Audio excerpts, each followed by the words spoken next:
That will never not make me laugh. Welcome back. Love Boat Project, episode 45.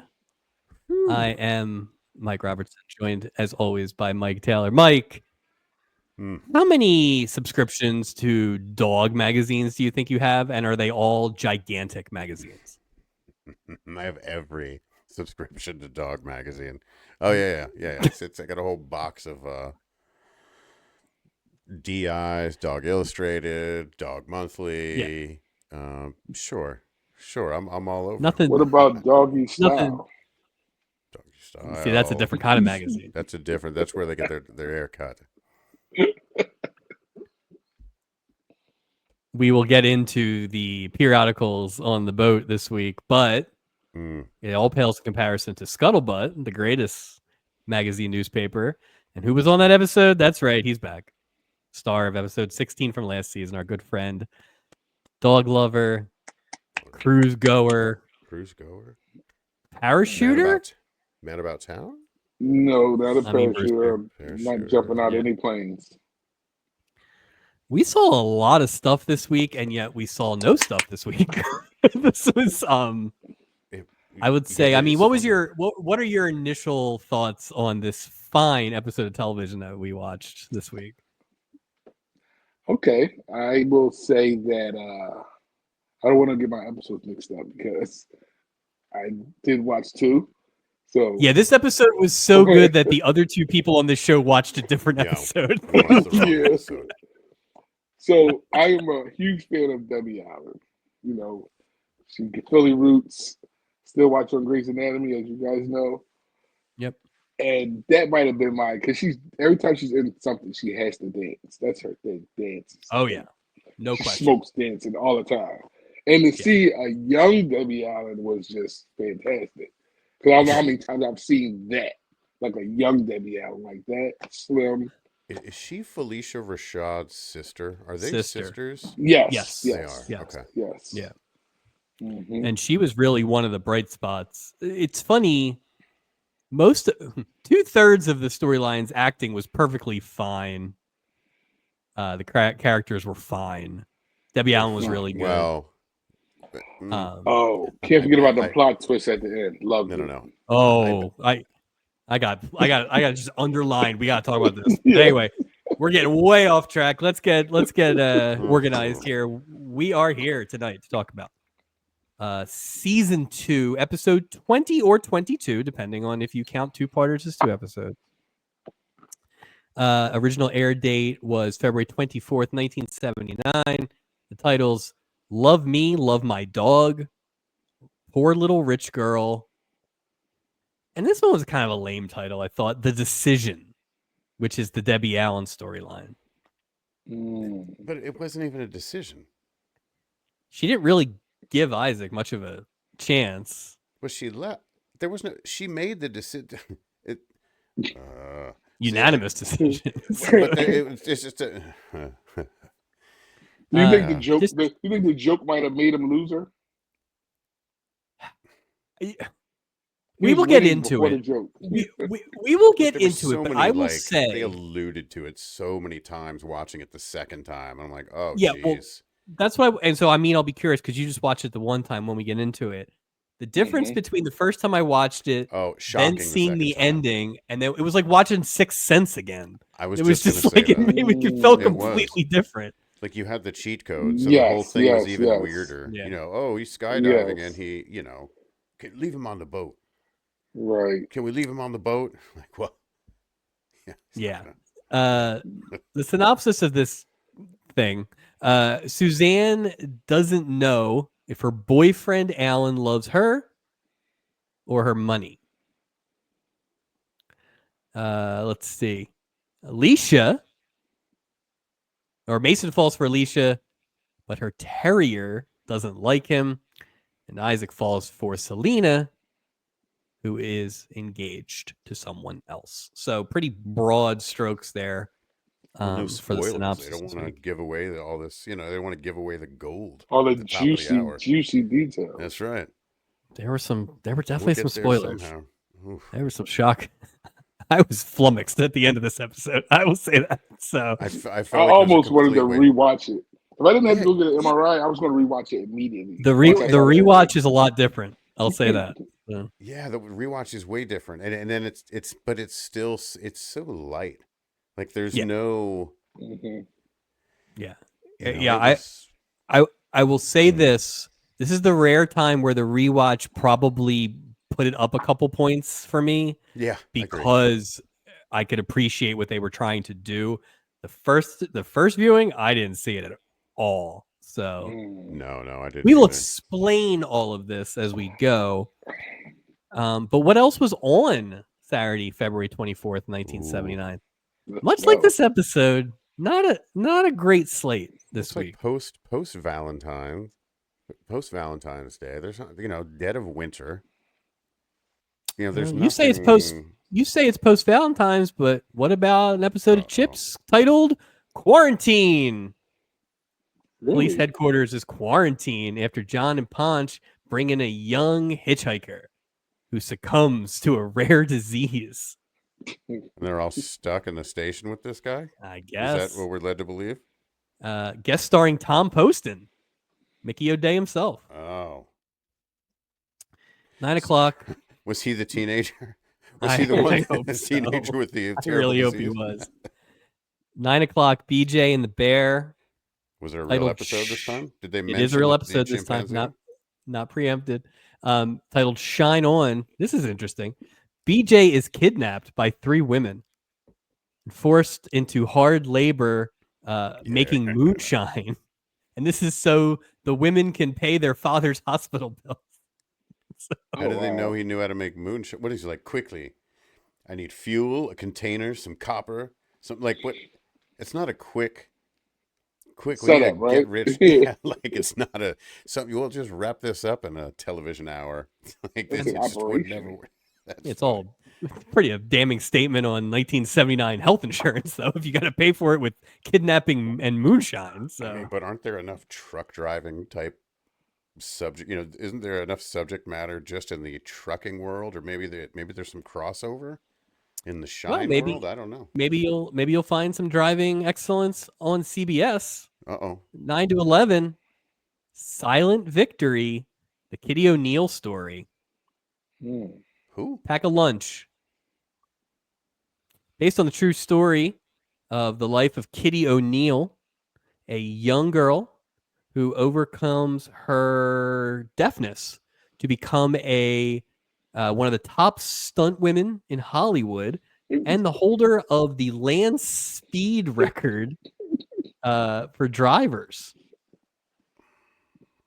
Sorry, driving a rocket-powered car, it sounds like.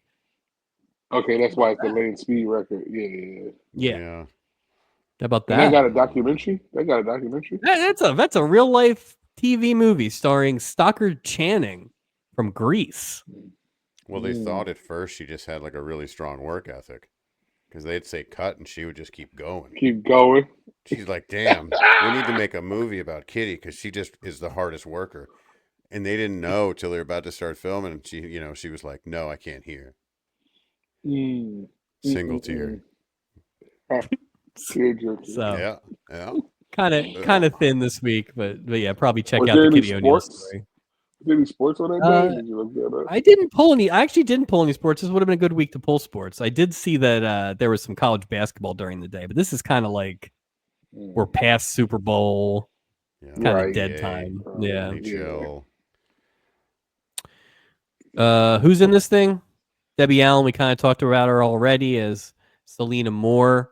This is her first episode. She will be back in season 6. Who was Selena Moore? What? Which character was she in this episode? She was Selena Moore as Debbie Allen. Okay. They did not. Yes, got you. Yeah. They didn't give her name a lot, especially in the first half, because I kept writing Debbie Allen, and I was like, are they ever going to give her name at any point? So, yeah.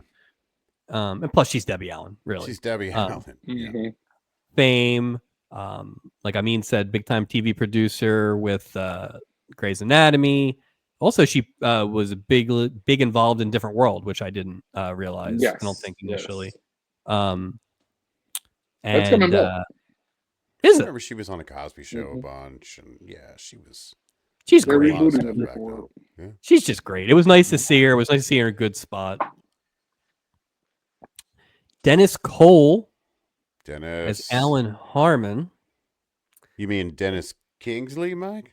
Yeah, Dennis Cole's back. He was in our second ever episode as Jacqueline Smith's would-be spy.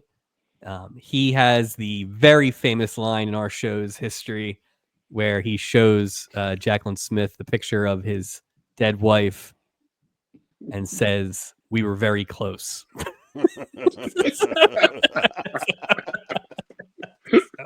He was out of his wallet too. It wasn't even like a proper photo. It was like it was a wallet size. These are my kids. Yeah, I will say this: he wasn't great in that first episode, but he was a hell of a lot better in that episode than he was in this episode. It's just confusing. So they have repeat actors and actresses. Do they come back as the same person? No, not officially yet, but we have some on deck. Yeah, they are starting to do that, but we haven't had it yet. So I did have a bit of a fun fact about Dennis Cole and the Love Boat.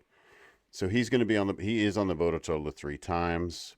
This is the only time on the Love Boat where he's not using the first name Dennis as his character's name. Which to me is always an indication that you are a terrible actor. Yeah. If they have to use your real name. They got to use your real name? Yeah. Yep. 2 out of 3 times. Yeah, it's a problem. Well, Billy Bob Thornton is Billy in Landman. The new show. Well, he's a good actor, but he's not Billy Bob. Yeah, he's no Billy Bob. Yeah. So Dennis Cole's final Love Boat appearance, I did look ahead. It's in season 4. It's in the season 4 opener, actually, which thank God is not a 2-parter. But there's also a storyline in that one where Gopher pretends to be Julie's love interest to fend off Gopher's fraternity brother, who's apparently a lech. And that lech is played by? Wait.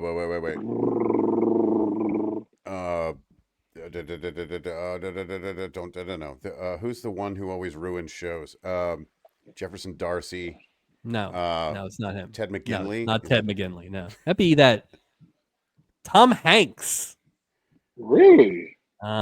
So looking forward to that. Hanks makes an appearance on the Love Boat? Wow. So we'll see you in after late. Bosom Buddies is on too. That's already on TV. Yeah, we'll see you in late May of 2027, 6, 7. Oh wow, 6.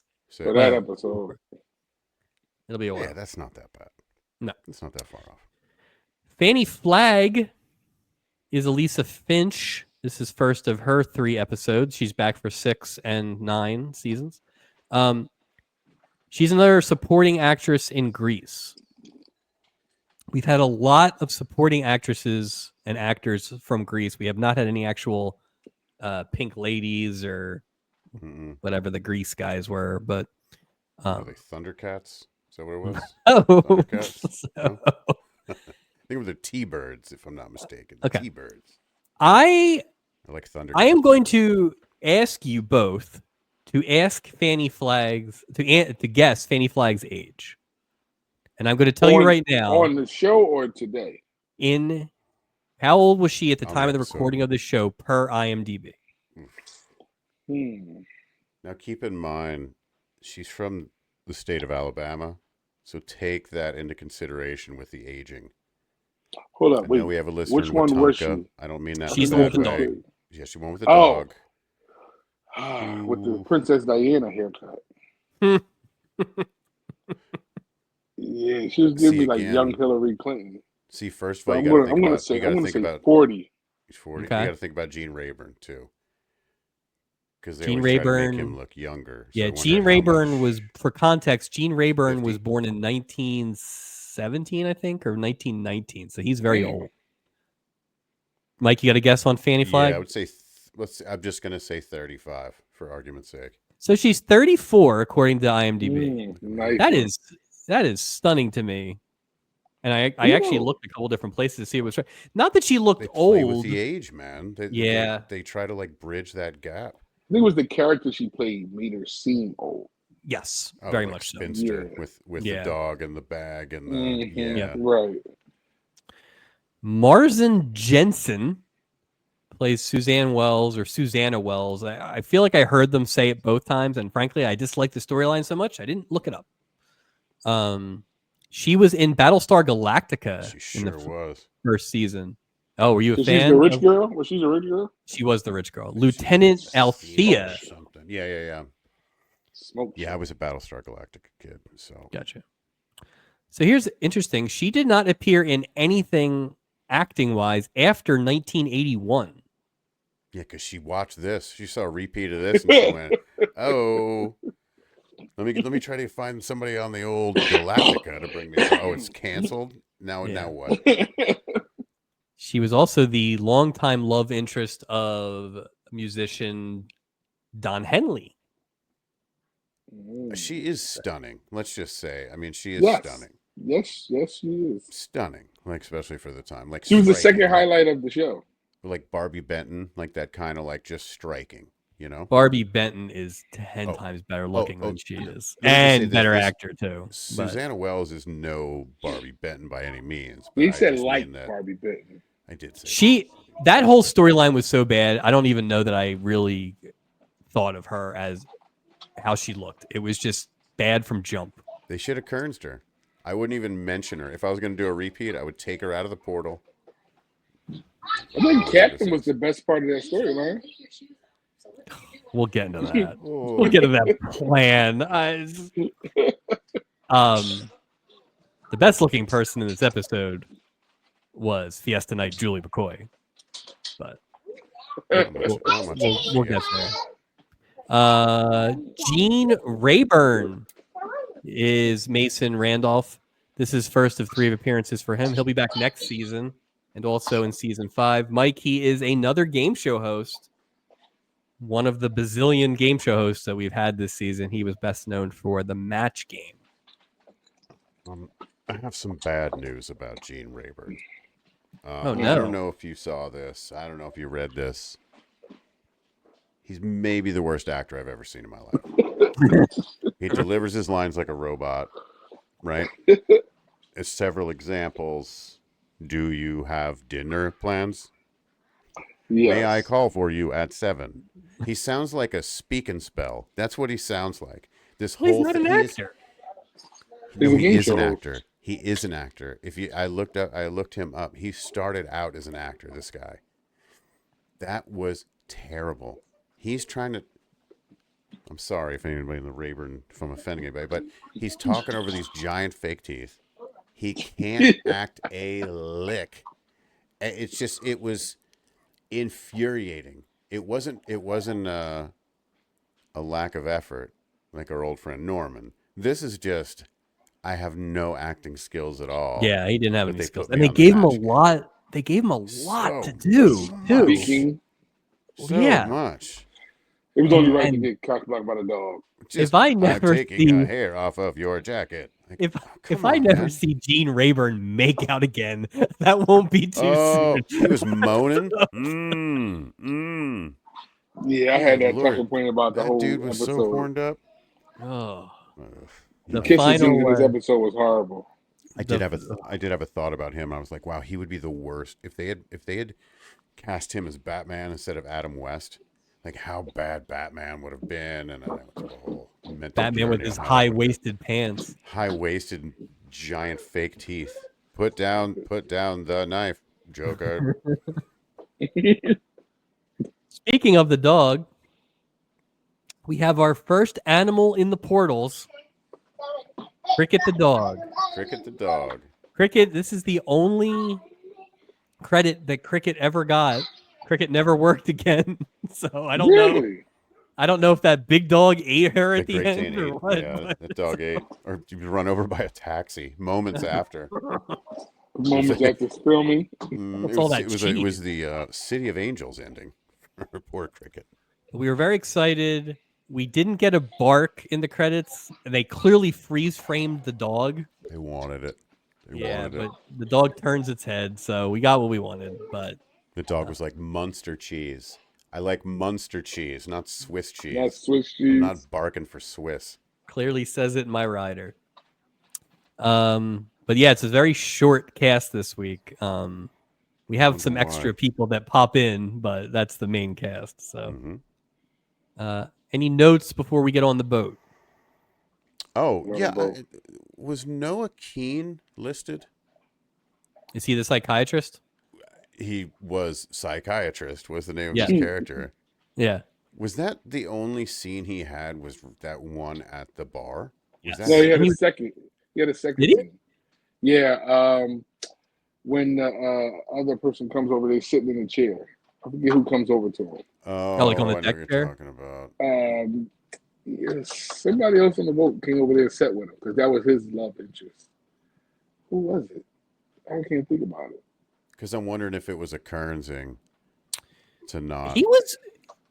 We'll talk about him. He was pretty good for a very, very small and unnecessary role. But he was better than Gene Rayburn. You're right. He probably should have been Gene Rayburn. But why do you think they have game show hosts? Do you think it's because they're available? That was that time of the TV. It was all game show hosts. They were the famous people. I think it's just that face thing. Like was he worse than Monty Hall? Oh, yeah. Monty Hall was Monty Hall, but at least there was...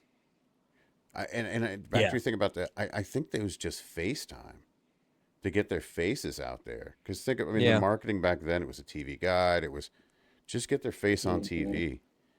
Get people thinking about the match game. Because, they watch this and go, boy, that Rayburn's one hell of an actor. When else can I see him? Man, I wouldn't mind if he would smooch me like he was trying to pull the tonsils out of my mouth. You hear the patented Rayburn moans. Watching Frankenstein in a tuxedo. Terrible. All right, let's get on the boat. We will save the funeral of Al Jolson and Art Barr for later. Oh, man. Ben Jolson, not Art, not Al Jolson. Either one, anyone. All right, let's get on. A lady is boarding the ship, and sounds like she's got some company. She got some carry-on here. There's a dog in her purse. Dogs aren't allowed on the boat. Conflict likely to ensue. I like how the dog is stuffed into like a leather purse in California. With no windows, no air. It's not designed for dogs. No wonder the dog's barking. The dog's saying air. I need some air. Good. Poor dog. Poor cricket. Do you think anybody would have heard a dog barking on outside? You're on the ocean. You're trying to get to your cabin. I know she was on high alert, but I don't know that she was in danger here of getting busted, that she had to do these comical yelps to drown out the barking. Unless I think it was one of those things like you would hear it, but when you wouldn't, it made me think dog because you're on the ship. Unless you're walking on, who was that? Unless she's walking down like Canoe Lane, with all the sounds of everything going on, you're right, taxis and cars and people greeting and saying goodbye and ship noises. And that horn. And apparently she just walked right on the ship with the dog. There's not even a pat down. There's just no open your bag. There's definitely not a pat down. I mean, we've seen people come in with guns. Yeah.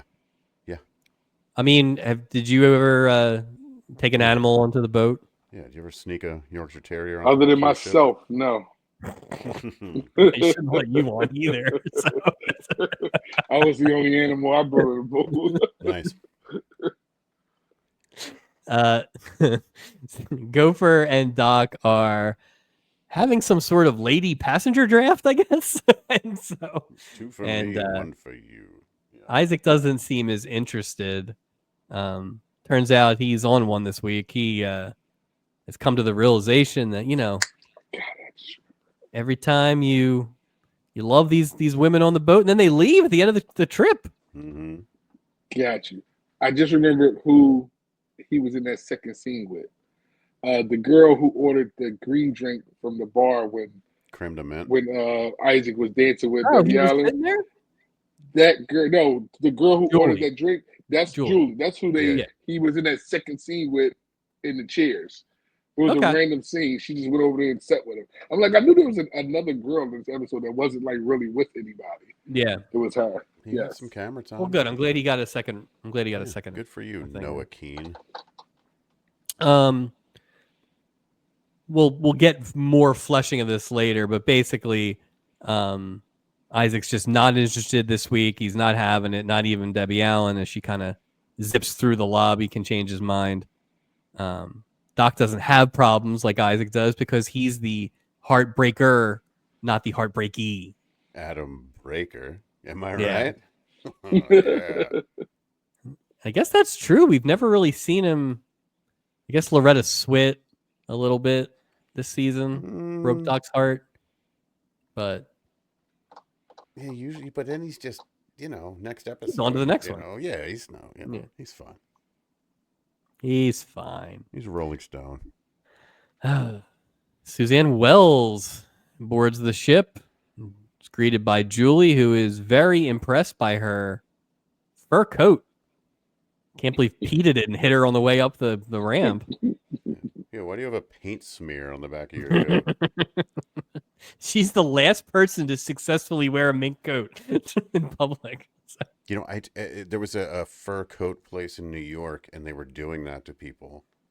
And I remember watching paint on them. Yeah, like I remember watching what was going on. I didn't know what was going on. My buddy was like, "Hold on, just wait 1 second," and we saw somebody come out, and they threw a whole. It was weird. It was a weird scene. I felt really bad for the person walking out. I obviously feel bad for whatever animals out there naked. It doesn't have a coat anymore, but it was weird. I think it's weird to see people with fur coats on too. Like that's kind of weird. I guess maybe in the 70s it wasn't. Seems like an overwhelming 70s, right? Coat. Yes. For a cruise ship? Just anything. Maybe if you're going to Alaska, maybe. That's a good point. They were going to Mexico, right? Yeah, they're going to Mexico. Yeah. What are you doing? That's a good point. She's trying to dress like Chris Long at the Super Bowl party. It makes no sense. It feels like they were trying to do all the things that indicate that she's nouveau rich, though, right? She had like a giant ring on, or a bracelet, or something. $8,000 earrings. Right. Yeah, something like. Turns out that she is still getting used to being wealthy. Old Susanna was just a waitress, but then her uncle died and left her a fortune. Wonder how which much is just something that never happens outside of television. So you leave your niece the money. Yeah, I'd be pissed if there was like family closer to him. A sister, brother, kids. Like $100 grand, $200 dollar went a lot further back then. I know, but if the earrings are $8 grand, the cruise probably ran around $1,000. No, the cruise is expensive this week because you have the rich lady. You have. Did we ever see? We never saw her cabin though, right? Did she have the schmancy? Did we see anybody's cabin this week? She was on a different floor than just the dog. Than the dog lady, right? Because when they walked to her cabin after she forgave dude, her door and her hallway looked a lot different than this. Yeah, that's true. I think the cruise was expensive this week. So fair enough. Where does it leave out of? Do you know where LA allegedly? LA. Yeah. So LA to Mexico. Yeah, I think we looked it up. It's like Mazatlan. That was the only shout out this week. Yeah. Oh, you know why else it was expensive? It's because Gene Rayburn's got a houseman. I know.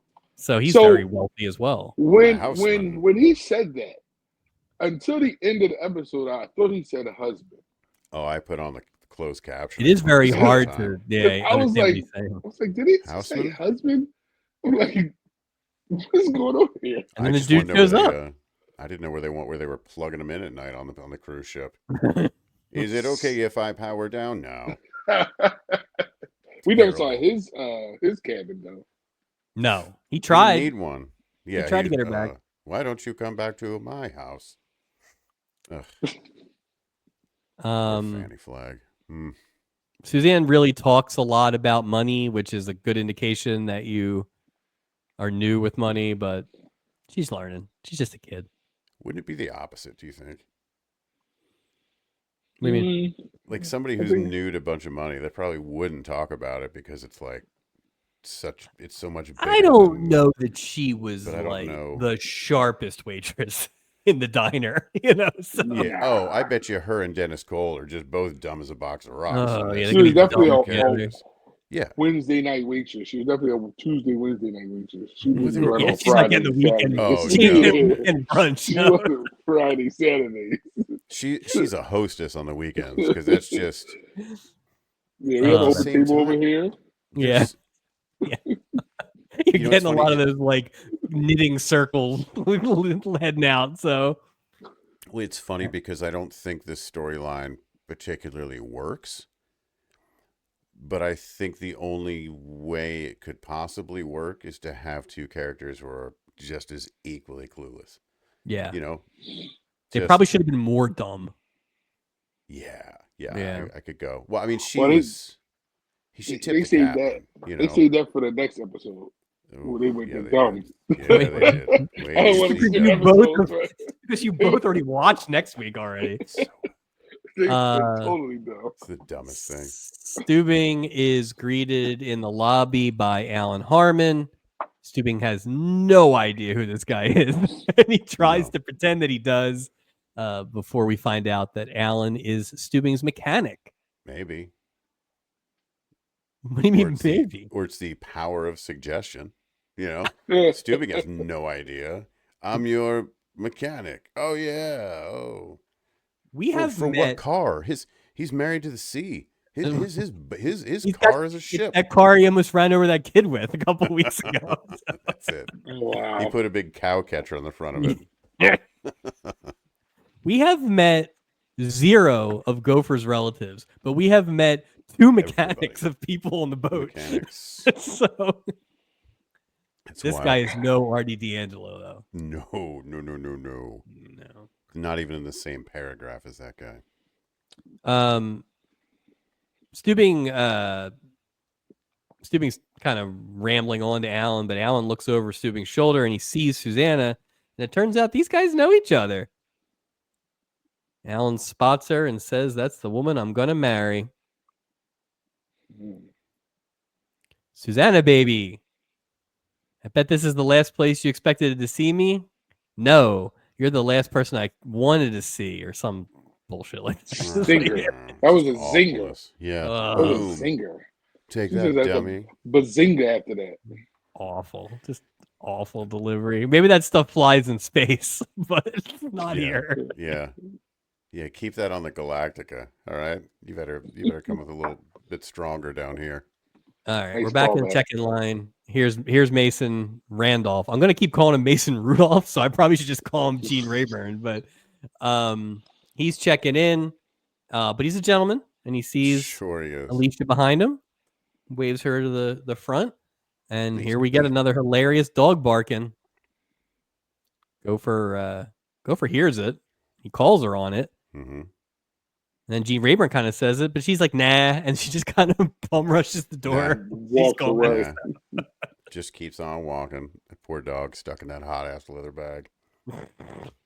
0 security on this boat. None. I thought the dog had to poop the whole episode, actually. Well, that's another thing, too, I was going to talk about. It's just like, you can't keep a dog. I mean, like, she couldn't take. Yeah. Yeah, I thought about that. Yeah. Plus, well, maybe that's why she likes all that cheese. Bind him up. Yeah, make that dog wait for 3 days. We get a horn, and we get about 25 seconds of stock footage, which is a lot, but not the most. So you know it's coming if it's that much stock footage. It was a lot, because then we got like 20 seconds at the end too. So speaking of Alicia, she's back in her cabin, and she's brushing Cricket's hair, kind of like Ruth Buzzy did with that ventriloquist dummy a few weeks ago. That's funny. That's very true. Talking to the dog, just like Ruth Buzzy was talking to that dog. Yeah. The maid knocks on the door, which is incredibly early into the trip for the maid to be checking in, right? The housekeeper, right? Like we just walked in here. That's like right after you check into a hotel.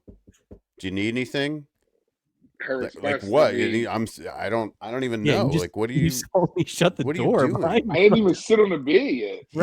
Right. Why are you still here? Like what? Like that poor Donald Flanders was trapped in his room for days with that dog. No, The other dog. They never checked on him. And that, yeah. Alicia, this is at least smart. Alicia's like, don't ever come back. I brought my own linens. I brought my own vacuum Vacuum cleaner. I got cleaner. everything. And if the hallway smells like dog poop, it's not. It Yeah. has nothing to do with me. The funny thing is the maid's like, one less thing. Yeah, She's that's like, great. I don't care. At least I Good never for you. heard that before.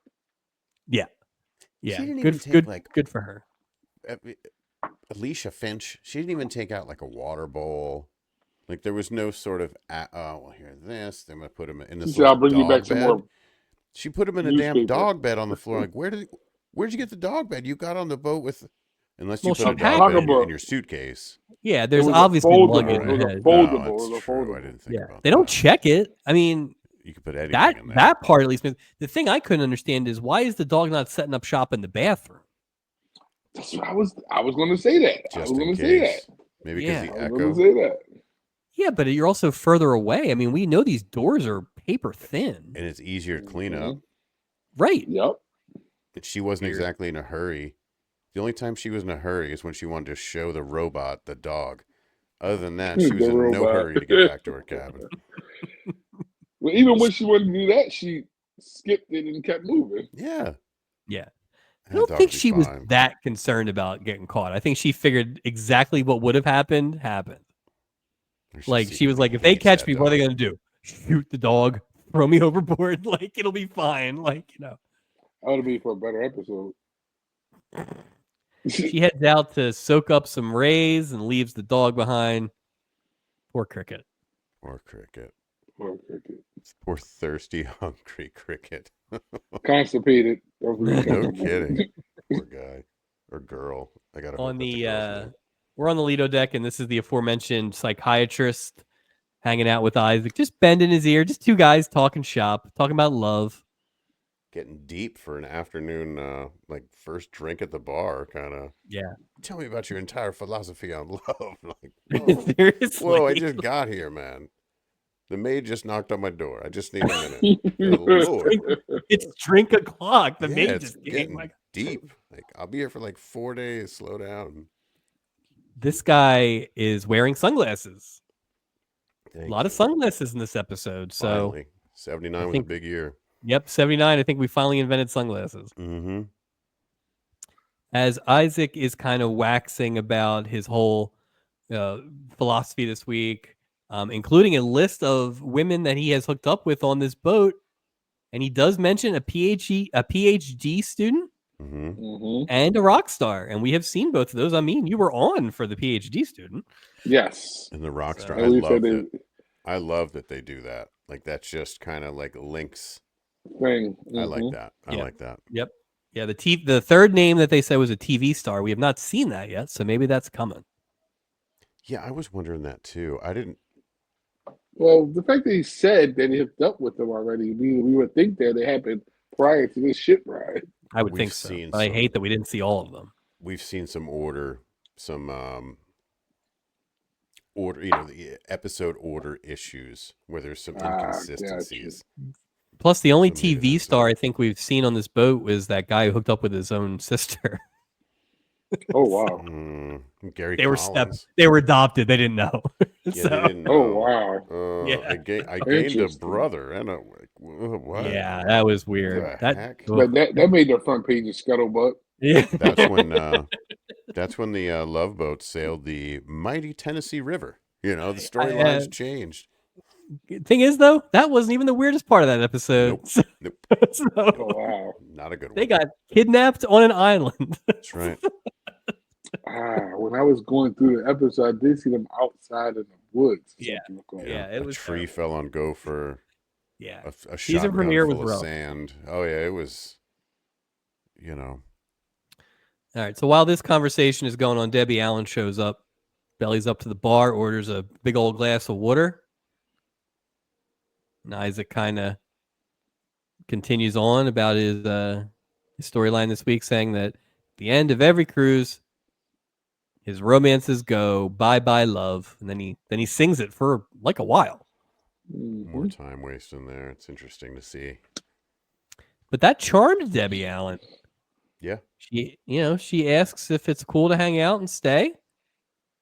I hope she tips well. There's only like 3 stools at that bar. You're taking up one for water, but I think that bar right there is for the pool area. So most of the people that are drinking are sitting at the pool. So no concerns there about seating. Raymond Burr would have been sitting at that bar. I guarantee it. The psychiatrist thanks Isaac for his sage advice, and then he kind of the line you saw coming from a mile away. Yeah, yeah. The line you saw coming from a mile away. The old thing they say about bartenders is true. And then turns out that the guy's a psychiatrist, which is funny. Ha ha ha. And with that, the psychiatrist leaves, Debbie Allen leaves, Isaac's just stand there. Everybody bails out at the exact same time. Same thing happens every time. Poor Isaac standing alone. Poor Isaac. Steubing is holding the door open for Suzanne, who proceeds to give him a $5 tip. Okay, pause right there. Now, what is $5 back in '79? Like, what was the level of this tip? It's a good tip. I'll tell you that. That's a real. Yeah, I'm quite sure it was a good tip. I'm just trying to see that. I'd say about $7, maybe $7. Oh, that's at least 10. A $5 tip back in '79. Yeah, that might be a $20 tip. It wasn't $7. Definitely wasn't $7. You think it's more than that? Terrible tip, by the way, $7. Yeah, right. Doc, what do you say? He gets 50 cents normally. What's the going? Yeah, rate? It's 50 cents. So that's 10%. It's not bad though. It's not bad. Steubing's keeping that 5 too. So definitely. He put it in his pocket. Well, you're going to trade it in for afternoon donuts. That's what he will do. Alan follows Suzanne out to the deck chairs and kind of tells her, "Hey, it's kind of tacky to tip the captain of a boat." But tacky. It's pretty tacky. Yeah. Google is $21.74. See? Wow.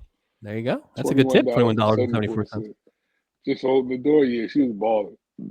Well, that's what I wondered. Well, how much does Susanna Wells? Would she get like $700 from her uncle? And she's like, "Cha-ching! I have so many hundreds of dollars.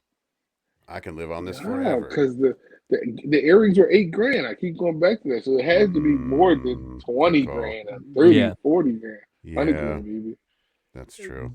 Imagine if all he left was the earrings. That's all she's got is the stupid earrings. Turns out that because Suzanne and Alan start to have a conversation, it sounds like they were dating, and he was not ready for marriage, and he kind of broke it off with her. Mm-hmm. Yeah.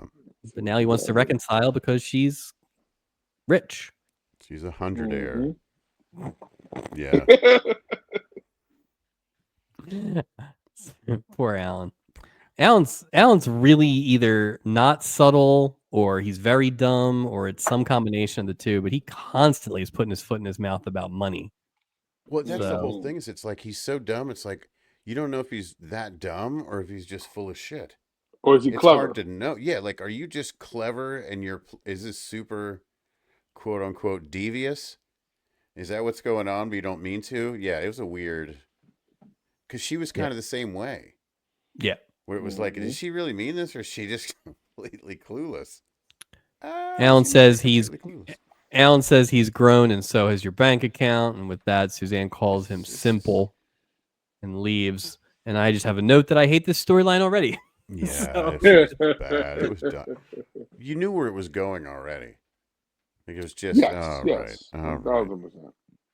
How it was going to get there is what we didn't know. Yeah, no. And that's the excitement. The excitement of getting there. Fun. Alicia, apparently having grabbed the sunglasses off of that psychiatrist, is now out on the deck, and she runs into Mason. And what's Mason doing? He is reading the latest edition of Dog World. Nice. Nice. Dog World, in case you haven't seen this week's episode or edition, is a plain white magazine cover with Dog World at the top of it.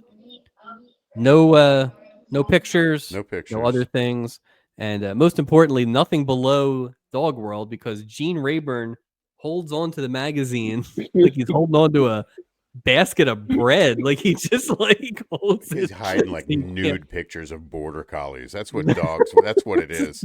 Like there's not even a picture or a drawing of the dog on it. He's just, and again, he's not reading it. He's processing the information.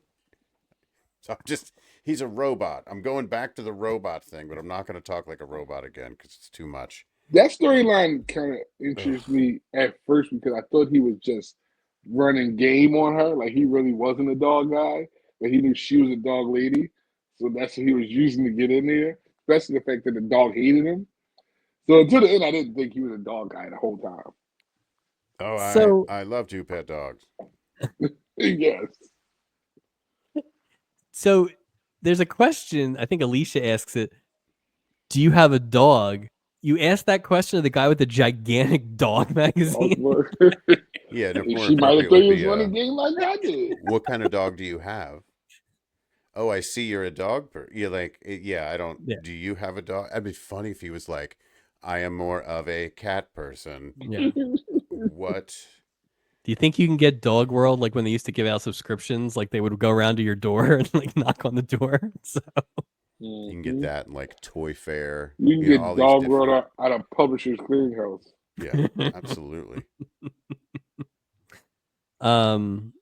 We get some kind of dog stories. They both are talking about their dogs. Mason insists that he can guess what kind of dog somebody has, and he guessed that Cricket is a Saint Bernard, which obviously she is not. Oh, from the hair? Yeah. And then we get some jokes about fleas, which leads Gopher an opportunity to scratch himself. Which I didn't understand. Yeah, we haven't gotten to the hot, sexy part of that storyline yet. So, by the way, I just want to make note. Gopher's has been very funny in this episode so far. I love coming off the episode we had last week where it was a lot with Gopher. I prefer my Gopher peppered in like this. Yeah, a little bit of Gopher goes a long way. A little goes a long way, as we've seen. I'm very happy with the ratio of Gopher that we're getting so far. And this is where we got Mason asking about calling on Alicia for dinner, correct? Like that's yeah. This is when he was asking her if she's free for dinner. Have plans tonight? Do you have dinner plans? May I call for you at 7? Up with that. Like just the weirdest. Well, it is dinner time, and as we said, it's Mexican Fiesta night. It is back. But I Dust will off say, the cardboard sign at the doorway. We are having a fiesta night again. A much smaller fiesta, I will note this time. The only they had the flags on the table. Mm-hmm. They had guacamole. Other than that, I didn't see anything. And they had the mannequin hunched over with the sombrero on, which was a little weird. The first one had a mariachi band, didn't it? Yeah, there was a whole thing. Yeah. Not this time. Kind of lame. This time. No. You know who loves Mexican Fiesta night though? Is Doc. He's like, it's got everything. It's the highlight of the trip. You can get margaritas, chicken amole. I'm not sure what that is. Fried bananas. Yeah, awesome. It's funny because he didn't say plantain. Plantains. It's funny, like fried bananas. Be like, yeah, come on, nothing cultural. No. little more cultural awareness there, Mr. Bricker, Dr. Bricker. Sorry. Yeah. As I said, this is peak Julie McCoy. She looks fantastic, and she looks great. And she's kind of talking to the chef, and she speaks Buenas noches. The chef did not get his SAG card because he just nods at Julie's hello. He didn't understand because that dude was as Caucasian as the pure driven snow. That guy was just He could have gotten his car just like Kay. Like he didn't know what the hell she was talking about. Why is he setting up shop out? Like, shouldn't he be in the kitchen? Doesn't make sense. Like, I wouldn't imagine Fiesta Night would have like a carvery or any need for a chef to be out. Like, are you pouring molten cheese on my nachos? I don't know if that's a chef-worthy task. Boilo out there, like, yeah, I don't know. Maybe shredded chicken, shredded iceberg, a little sprinkle. I don't know what he's doing. I don't know what he's doing. Suzanne comes into the dining room and she's looking for the captain's table. Guess who else is looking at the captain's table? A random mechanic. Sort of lowers the bar. What is it? A sinking tide sinks all ships. Is that what it is? Yeah. Yeah. That's a low. I even think the table was lower because he was sitting there, like slightly lower.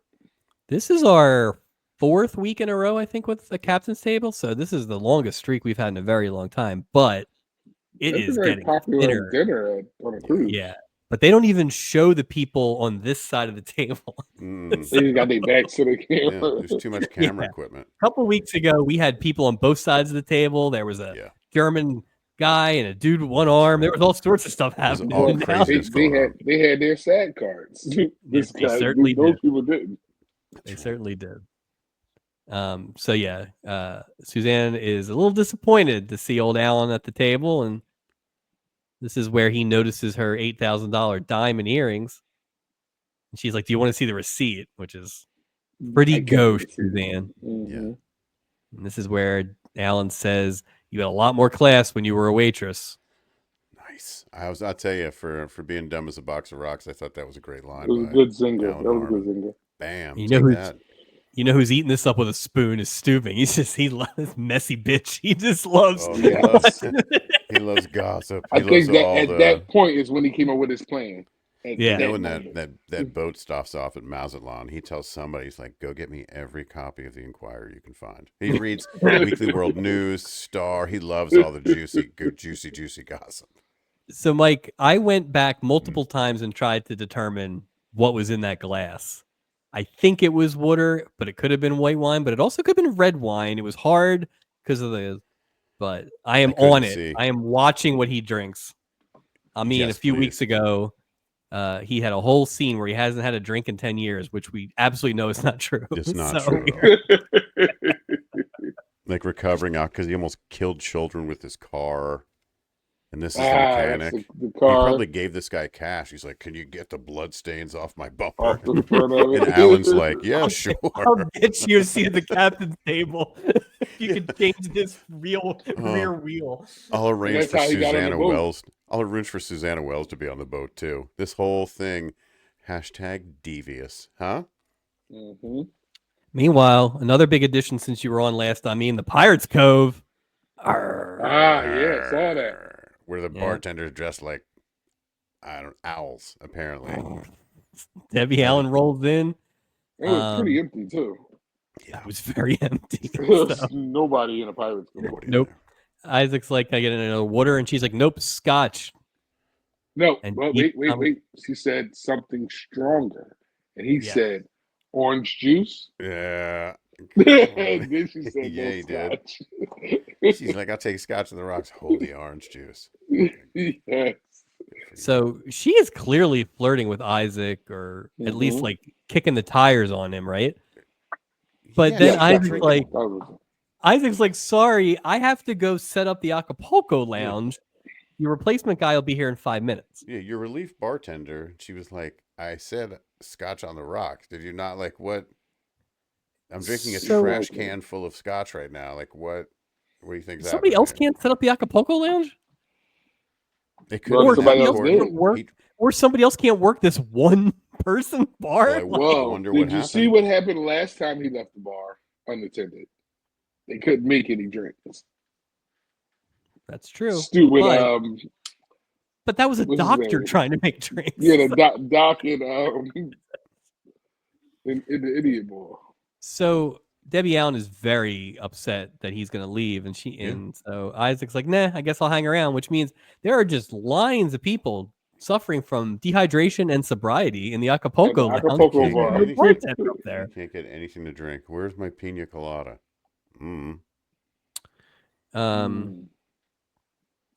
So these two start chatting, and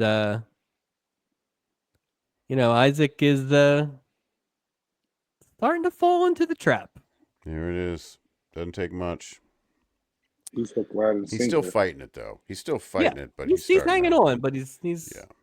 If he really this is when he leaves the bar, when he goes to Acapulco Lounge. Eventually, yeah. Yes. Okay.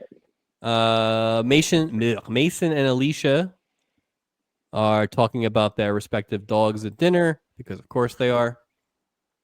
Mason's dog is named King, and this is where he brings up that he has a houseman.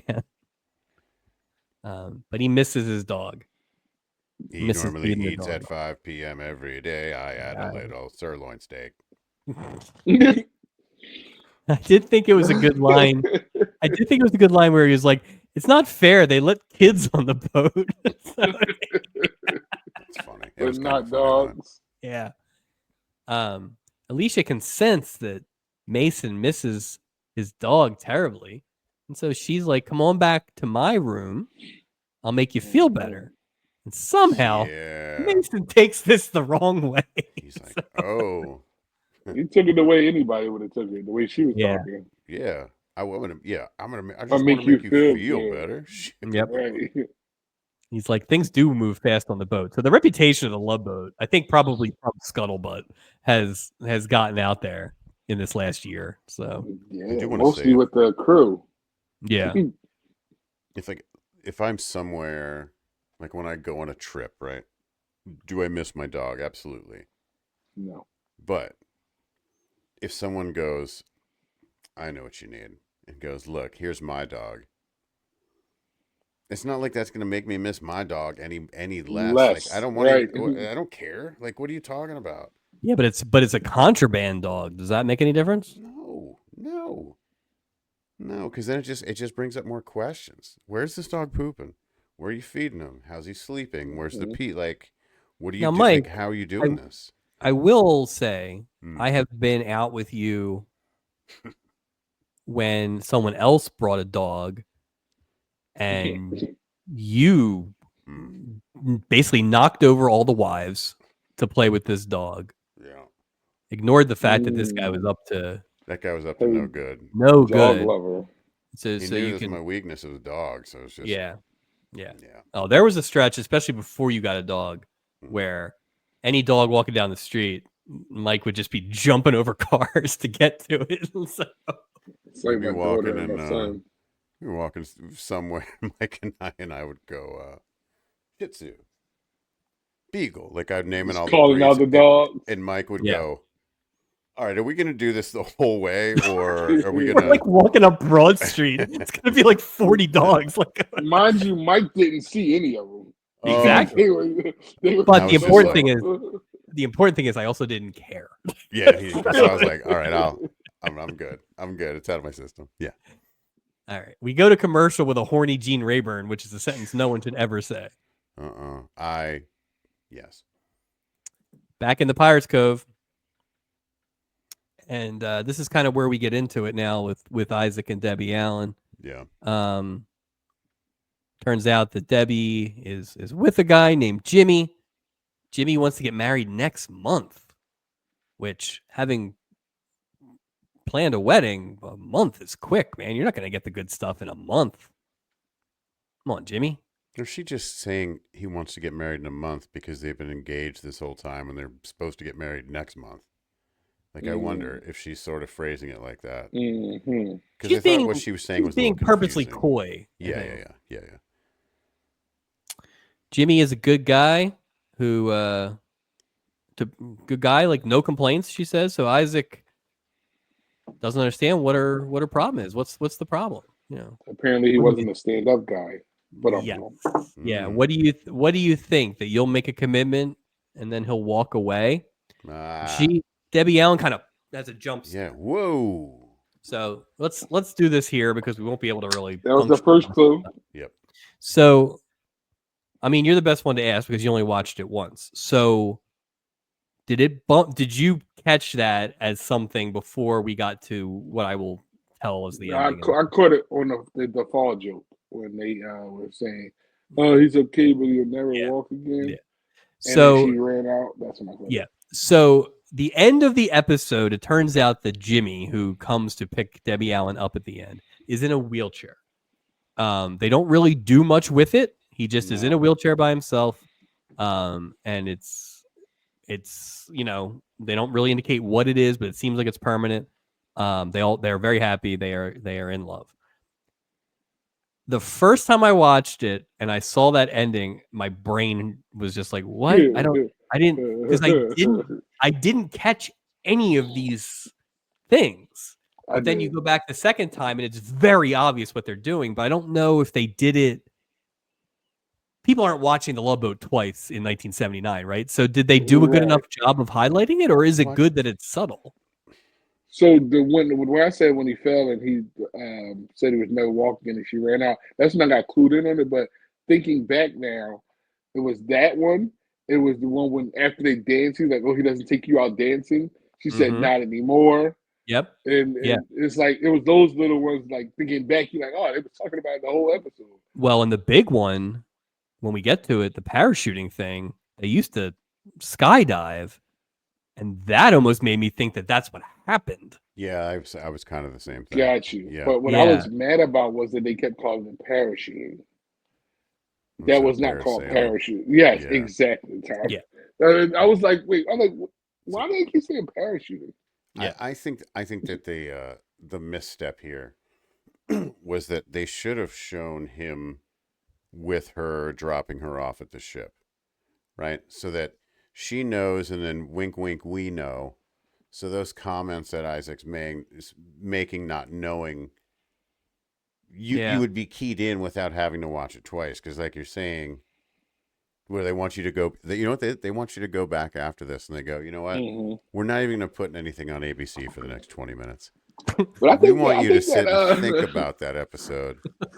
I think doing that, and then when you see him, I think if you watch the episode, like if you was a Love Boat watcher, you watched it, you would see that and then think back to all of those conversations. And yeah. Like, I see what they did. It's pro wrestling, I am not going to ding them because I appreciate, like, that is an intelligent, they didn't make a big deal about it. Like, I really do respect it, but it missed me completely. Maybe it's because I was so annoyed with the other two storylines immediately.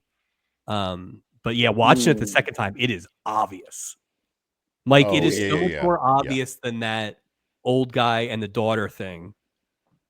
100%. You're absolutely correct. Obvious. Yeah. So yeah. You know what? I do like the swings. Like we talk about on the storylines. You can either take a big swing and take a big chance, which we've seen them do, and like last week it did not go well. But something like this, I can appreciate this. I don't think this is as big of a swing as last week. Yeah, it's subtle. But it's better because it isn't. It just worked. Yeah. And then if it doesn't, it's so subtle it doesn't really matter. So I thought it was great. Selena's been through a bad marriage before. And Isaac's like, listen, when it's right, there are no sacrifices, which, obviously the three of us agree with that wholeheartedly.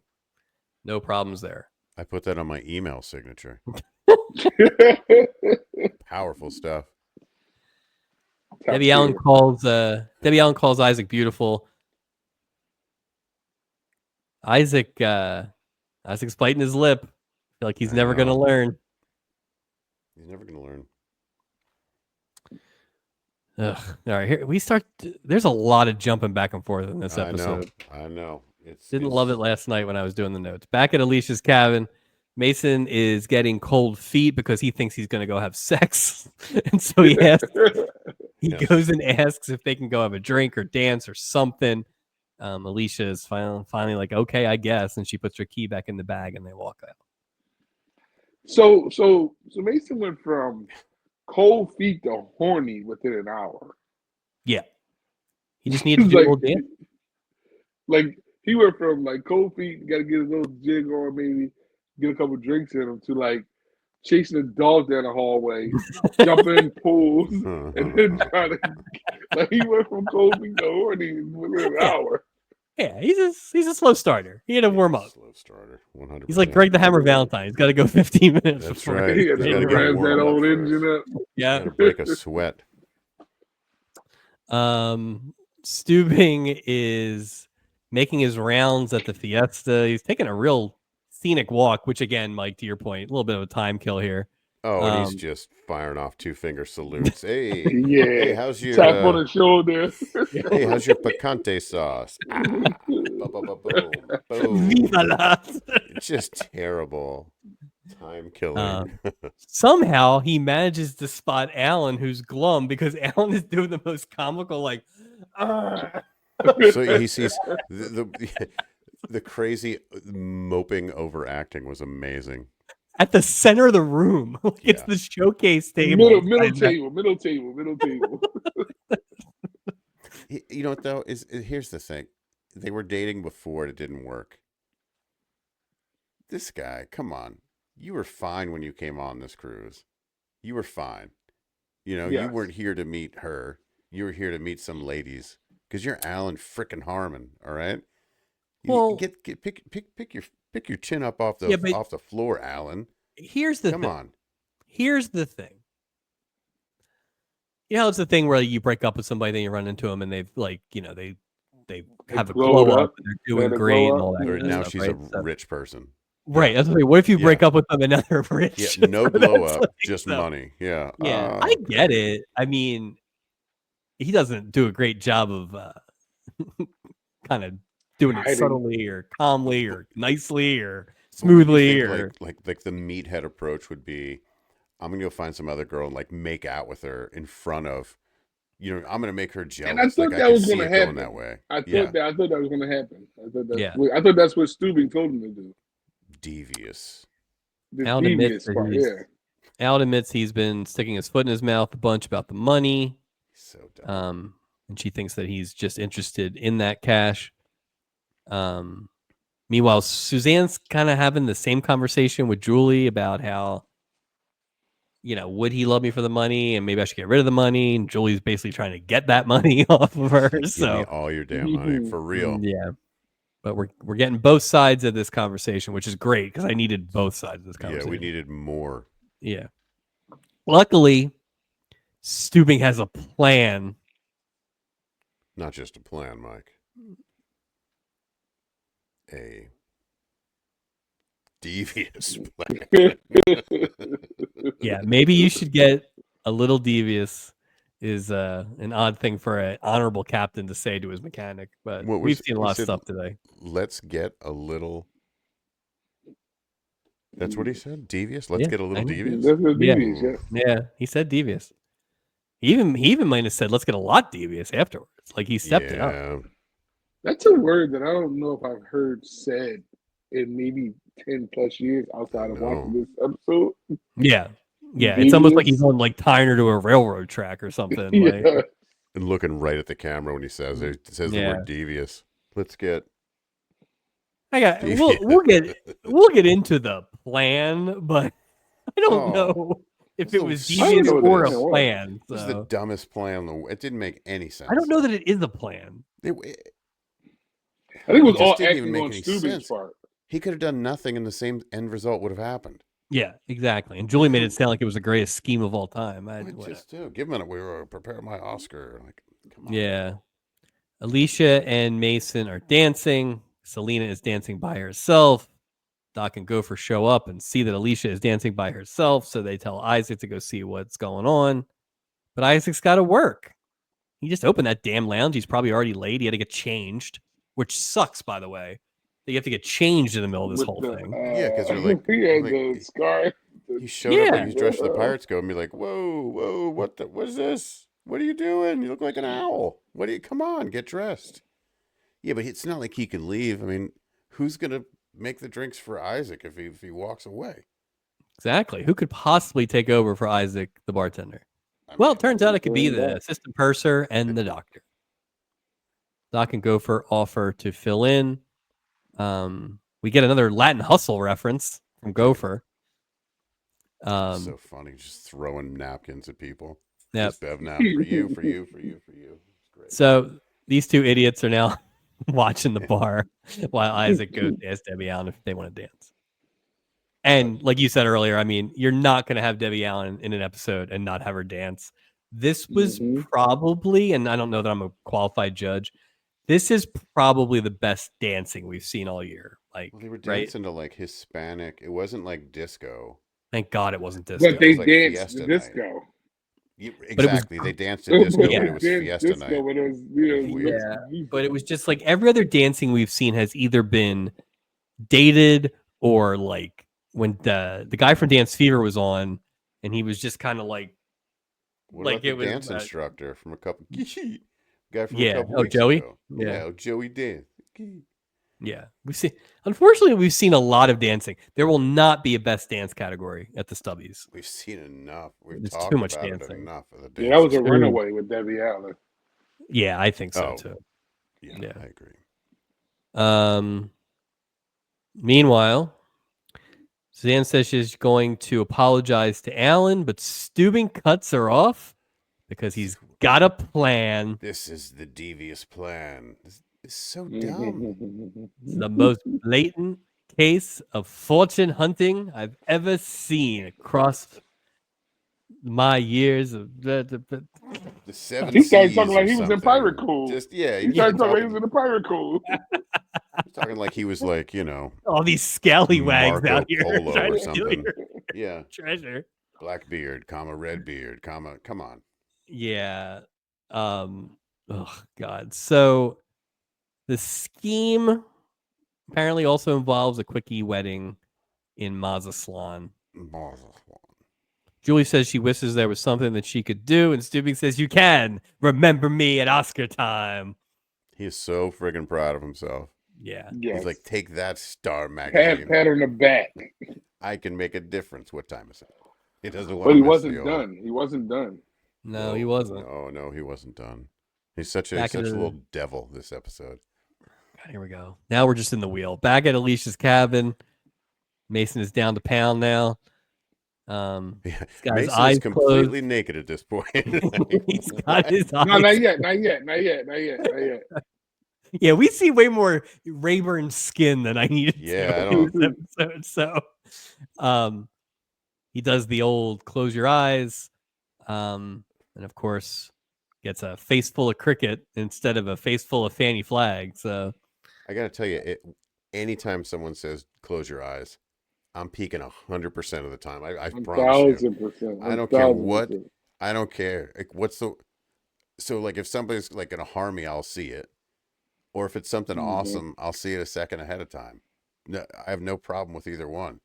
You sure you can't see anything? Oh yeah, I can't see anything. Come on. I'm not closing my eyes unless I'm asleep. Never. Exactly. Even then, I got a little eye open. Are you gonna murder me, weirdo? I just met saying, you. Like, I think it's Cricket weird. Cricket loves most people, but she does not love Mason. He calls it a night because the dog doesn't like him, and he wanted sex. They closed that part. They closed that chapter of it also. Why the dog kept barking at him? Because she smelled his dog on him. Oh, King. Yes, she smelled King. That means not showering. Come on, Mason. That's why they did the whole thing at the end when she jumps out of her prison bag and then goes over there. There you go. Goes over there to King. I think Cricket was looking for food. I haven't seen this. This dog has eaten 2 treats for the entirety. She. Her mom ate one of them. Nothing. Yeah, her mom ate one of them, which is needs salt. That Cricket's like, hey, that's all you brought. You're gonna eat one of mine. You don't see her like bringing a grab bag back. She didn't bring Swiss cheese back. She's leaving. You're not going to feed me. I'm going to cock block all your weird boyfriends that you bring back here. So. This is who Peter should have threw some fucking paint on. All you gotta do is, and Cricket's like, all you gotta do is bring Cricket a sandwich, and Cricket will stop barking. It's just that simple, Just feed her. Come on, feed me. Shit. Doc and Gopher are dancing at the bar while Isaac and Selena are. And it's time for let's check out some of these. Let's check out some of these skills from these 2 bartenders here. Julie comes over and she's like, "Make me a grasshopper." Grasshopper. What color is that? Pretty simple drink. 3 ingredients. Yep. Cream de mint. Cream de cacao. And heavy cream. Our second heavy cream drink in the history of this podcast. I can't tell if Julie was screwing around or not.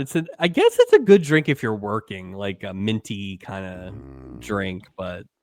So is heavy cream drinks good for boats? Is that a ship drink? You know what it was? I'm sorry, it wasn't heavy cream. It was egg whites. I'm sorry. It was egg whites the first time. I was thinking of that, and then the heavy cream this time. Shockingly, these two have no idea how to make this. They know it's green. They put the whole bottle of cream to me upside down. They got a shaker out. They got a blender. It's a nightmare. It's a complete mess. So I know this may be just looking too far into it, but they put the whole bottle of the green stuff in there. But when they poured it in a glass, it was blue. Oh. You think it made no sense at all. There was I don't know. Yellow liquid in the bottom of that glass. It just blue with it. Which is one of the things I know. Just like, why is it blue now? Maybe there was a little heavy cream in that glass. It was Windex. Who knows? They were trying to kill Julie. They did mention another drink. A perfect Rob Roy. I was like, well, I better look it up because I don't know. I'm sure you know. We went through a Rob Roy phase. I want to say 2007, 2008. What's in it? Very brief, but I'm trying to remember what's in it. It's a Manhattan, but it's made with scotch. It's in a glass, basically. It's not in the fancy Manhattan glass. It's more like in a regular glass. So, yeah, they're good. The ironic part is I don't like scotch, so the fact that I liked those, it was a good sipping drink for me because I wasn't gonna have a bunch of them. Dan used to get Manhattans a lot. Yeah. Yeah. And they have those like marinated cherries that are all like on the deck, Suzanne is apologizing to Alan, but don't forget she's in on the plan. I guess. So she says that they shouldn't waste any time anymore. They should get married tomorrow. And Alan says something about a bank. We go to commercial. The oddest.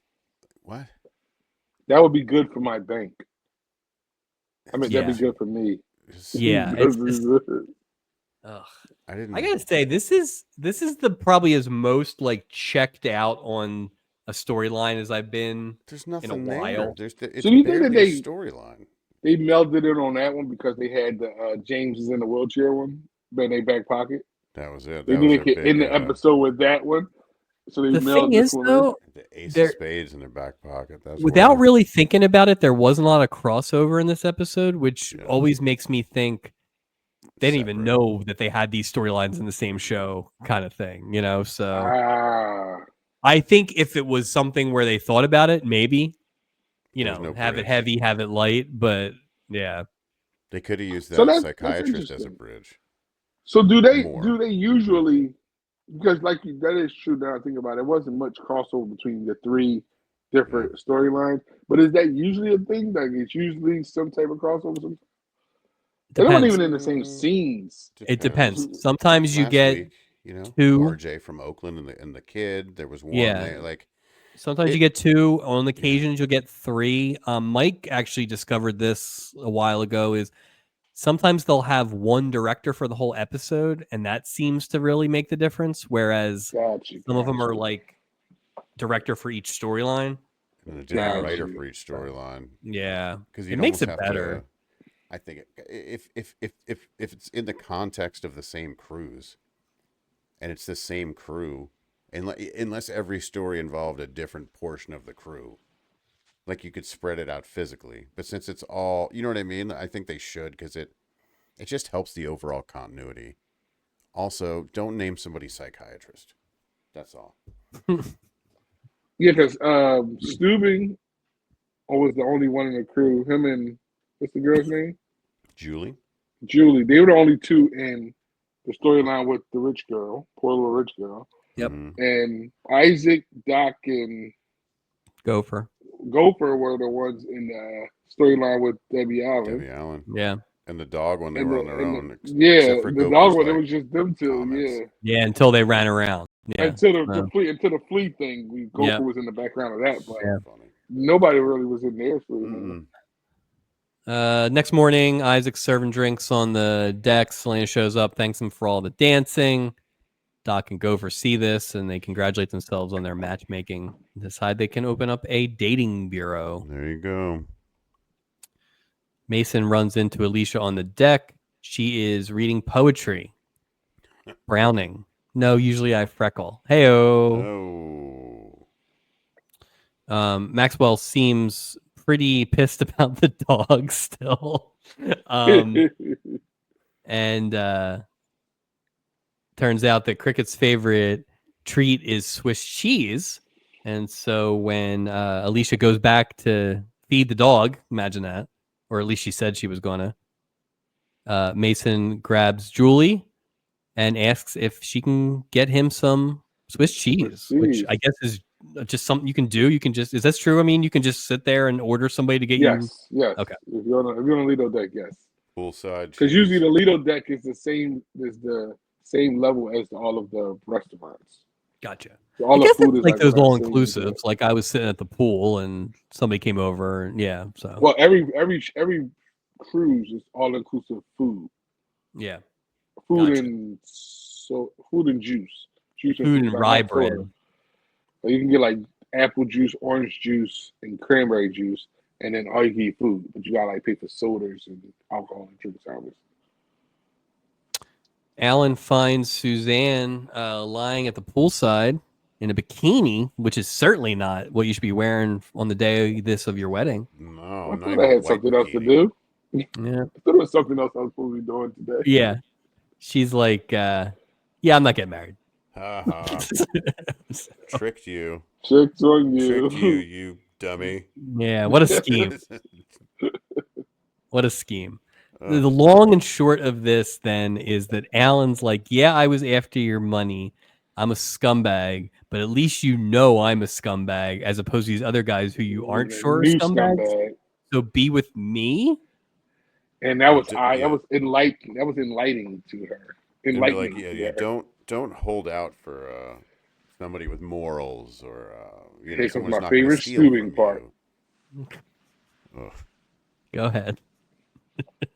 I don't even know what he said. It just is hilarious. Yeah, I don't even have it. I blew through it so fast, but he explained. Yeah, you should be ashamed of yourself for trying to think. Oh, yeah, you're right. Money. Yeah.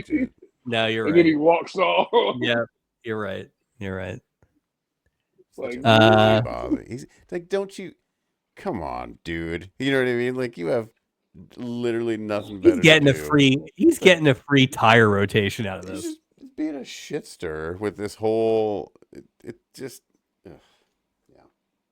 Back to the only storyline we actually care about. Isaac is heading out to go parachuting. Not parasailing. Big difference. Parasailing.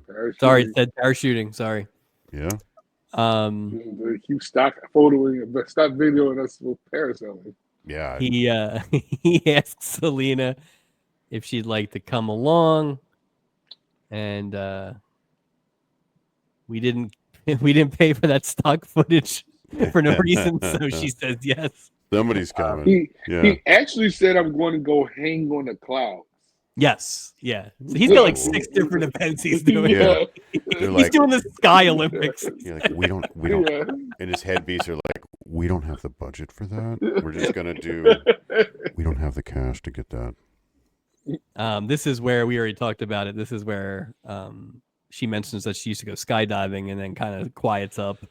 And Isaac asks if we can just leave Jimmy on the boat. So which was very interesting choice of words to say. Somebody should have left Jimmy on the ground. Am I right? Like, don't let Jimmy skydive again. Jeez, because I thought it sounded to me like that was the cause of his accident. They didn't. Yeah, I definitely thought that in the second rewatch. And if so, there's no way she's doing that. Yes, that's what I was thinking too. Like, what? If skydiving was how he got injured, why would she go? No way in hell she's gonna. I'm gonna prove it to myself that. Yeah. What?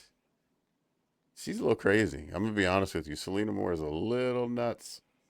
That's a fact. What if Jimmy just twisted his knee like Bill Bixby did in that one episode? No, he's just selling the he's selling the wheelchair. Or he was dancing in his kitchen like that. Yeah, it happens. It Piece happens. of nonsense injury. It happens to the best of us. Mason shows up to Alicia's room with his cheese gift for Cricket. Yeah. She's thanks. He's so generous with this piece of cheese about this big. Here you go. Eat up. Eat up. Hungry dog. So crappy. For some reason, Alicia has a loaf of pumpernickel bread in her cabin. So no wheat bread, but she has pumpernickel. Yeah. Later on that day, and sherry. She brought all kinds of stuff. Yeah, she's got a lot of stuff there. She's never gonna leave that room. Why did you come on the cruise? Plus, that dog is so small, anyone would watch that dog. She came on just strictly for mixers for her bottle of sherry. That's why she's there. Isaac and Selena come back after their long day of adventure. Went to the beach. They hit up a bar. They did the parachuting. Big day. Gopher and Doc think that Isaac is falling for her. And they're the ones who maybe tripped him. They don't seem to feel that bad. He tripped over the chair. He fake tripped over the chair. Not yet. Not yet. Not yet. Not yet. We'll get to that. Mason and Alicia are at dinner. And Mason is still trying to win over Cricket's affection. Starts talking about ordering him like food from the high-end menu. And Mike, to your point about Gene Rayburn's acting skills, he wants to get him some lobster from the Midnight Buffet. Everything. You just pronounce it as if you were a robot. Yeah.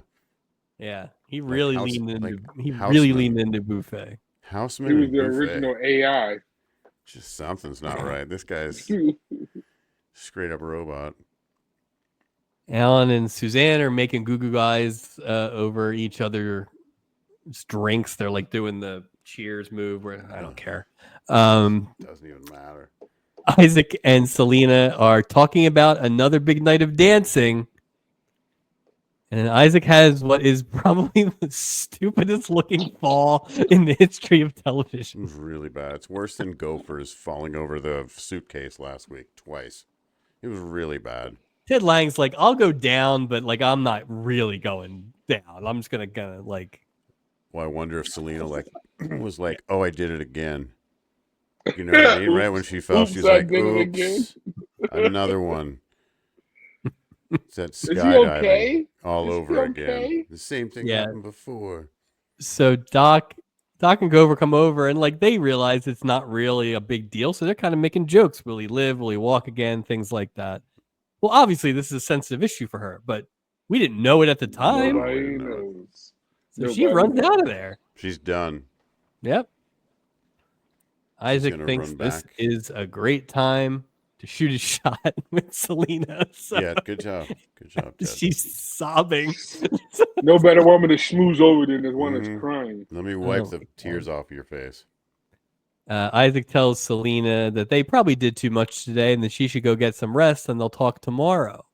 She's like, but Isaac is like, tomorrow.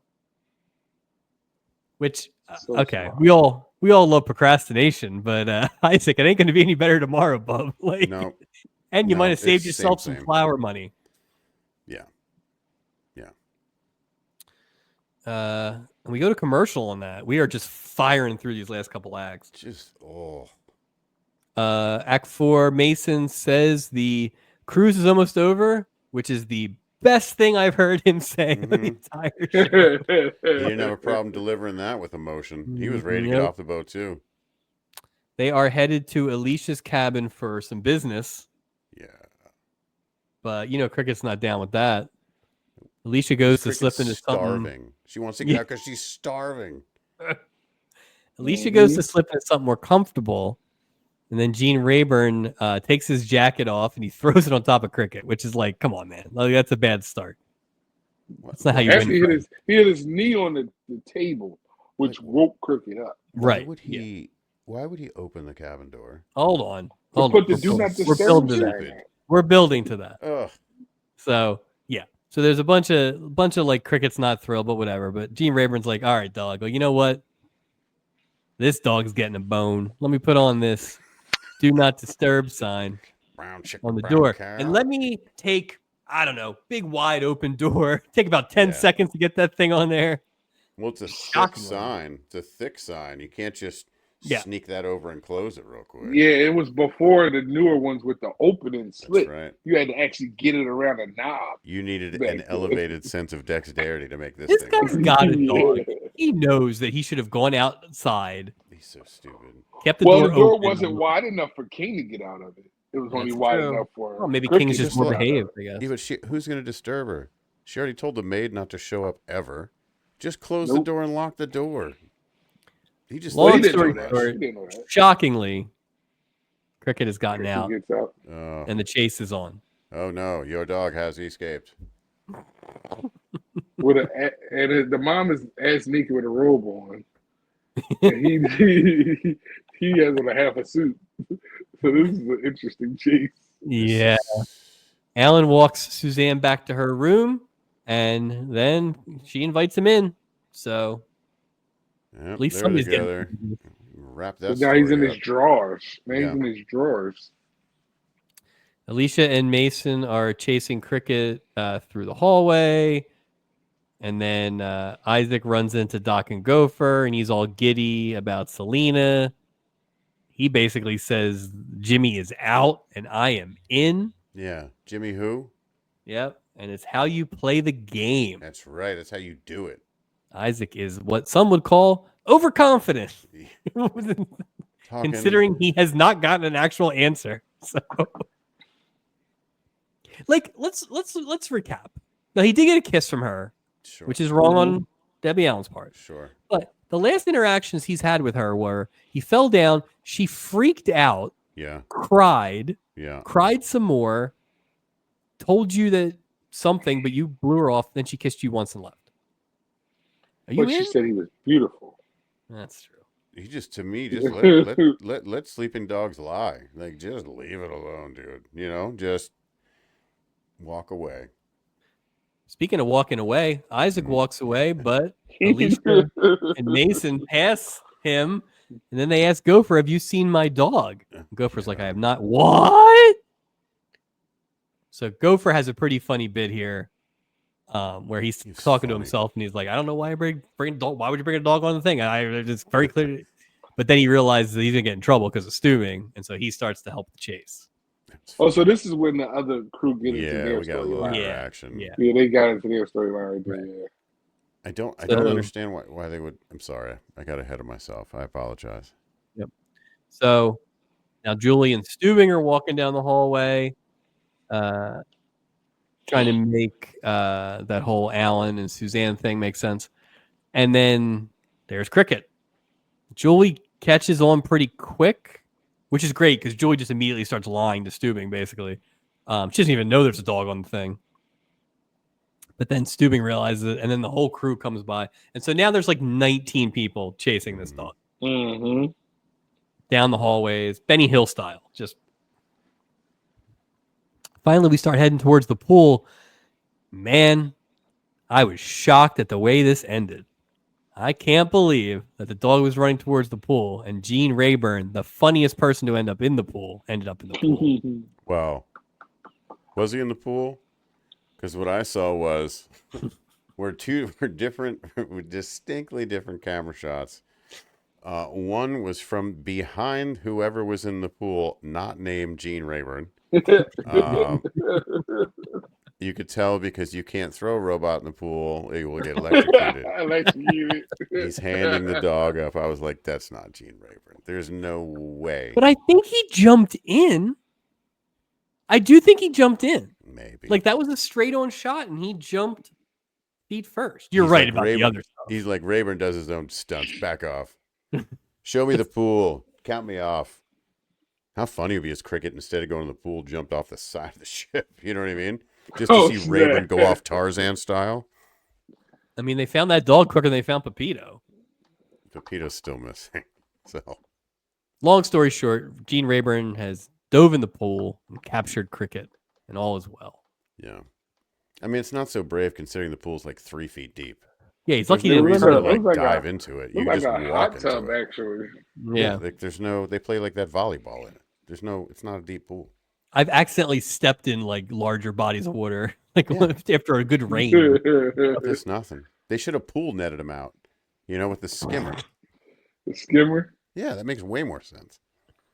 Steubing admits he can't really do anything, like we said, and so he tells Gopher to get some soup bones for Cricket, and also Gopher, you're in trouble because this dog got on board. But like Gopher's not manning every Checking door. Everybody. Yes. Like so we just said at the beginning of the episode that everybody just walks on.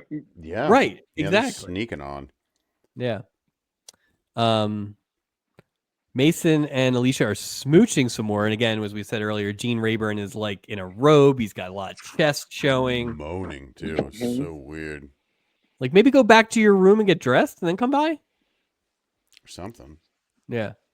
Cricket is still anti, though. Doesn't matter if you save my life, dude. Still not a fan. And Mason's finally like, all right, this ship has sailed. This dog. Yeah. Another one of the dumb things that I noticed, and I notice always dumb things, that he had a green towel, but she was biting on a white towel. When they keep cutting to the dog to him, his towel, his thing is green, but the dog is biting on something white. Wow. See, no consistency.